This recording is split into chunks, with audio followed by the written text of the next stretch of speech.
Assalamualaikum warahmatullahi wabarakatuh. Perkenalkan, nama saya Herlisa Anggraini Puspitasari dengan NIM 22120-127 kelas A193. Di sini saya akan menjelaskan proses terjadinya stroke non-hemorrhagic.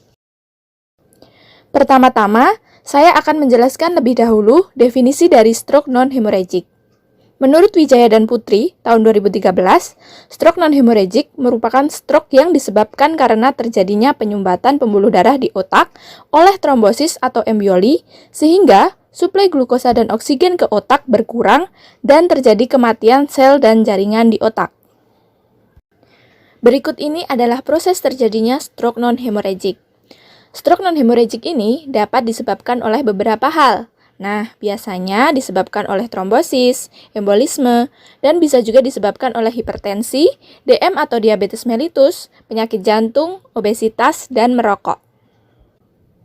Nah, pada bagian trombosis ini terjadi karena adanya penyumbatan aliran darah ke otak oleh trombus atau gumpalan darah, dan jika ini dibiarkan dalam waktu yang lama, akan berkembang menjadi aterosklerosis pada dinding pembuluh darah, sehingga arteri menjadi tersumbat, menyebabkan berkurangnya darah ke area trombus, lalu terjadilah iskemik dan infark atau terhambat pada jaringan, dan terjadilah SNH atau stroke non-hemorrhagic. Kemudian pada bagian embolisme, embolus ini berjalan menuju arteri cerebra melalui arteri, sehingga terjadilah bekuan darah pada arteri dan memicu terjadi iskemik dan infark pada jaringan, hingga timbul juga SNH atau stroke non-hemorrhagic. Kemudian, pada hipertensi, DM atau diabetes mellitus, penyakit jantung, obesitas, dan merokok, ini juga bisa menyebabkan penimbunan lemak atau kolesterol yang meningkat dalam darah, sehingga pembuluh darah menjadi kaku dan bisa beresiko terjadinya pecah pembuluh darah. Nah, jika hal ini terjadi, maka bisa menimbulkan iskemik dan infark pada jaringan, hingga timbullah SNH atau stroke non-hemorrhagic. Nah, berikut ini adalah dampak yang ditimbulkan dari SNH atau stroke non-hemorrhagic. Yang pertama, SNH atau stroke non-hemorrhagic ini bisa menimbulkan penurunan kekuatan otot sehingga fisik menjadi lemah.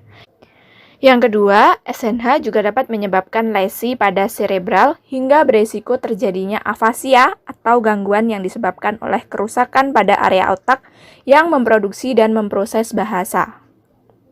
Yang ketiga, SNH atau stroke non-hemorrhagic dapat menyebabkan proses metabolisme di otak terganggu, sehingga terjadi penurunan suplai darah dan oksigen ke otak. Yang keempat, stroke non-hemorrhagic juga dapat mengganggu sistem nervus kranial atau saraf kranial. Jika yang terkena adalah saraf kedua, 3, 4, dan 6, 2 optik, 3 okulomotor, 4 troklear, dan 6 abdusen, maka akan terjadi penurunan daya penglihatan, hingga terjadi kelainan visual. Hal ini memiliki dampak yaitu kesulitan dalam menilai jarak, dan bisa juga sampai kehilangan penglihatan. Berikutnya, jika yang terkena adalah saraf ke-8 atau vestibulokoklear, maka terjadi penurunan daya pendengaran. Dan yang terakhir, jika stroke non-hemorrhagic ini mengenai saraf ke-5, 7, 9, dan 12, 5 itu trigeminal, 7 facialis, 9 glosopharyngeal, dan 12 hipoglossus, maka yang akan terjadi adalah penurunan refleks menelan, hingga terjadi gangguan menelan dan sulit untuk memenuhi nutrisi.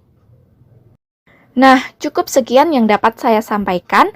Ada kurang dan lebihnya saya mohon maaf. Wassalamualaikum warahmatullahi wabarakatuh. Terima kasih.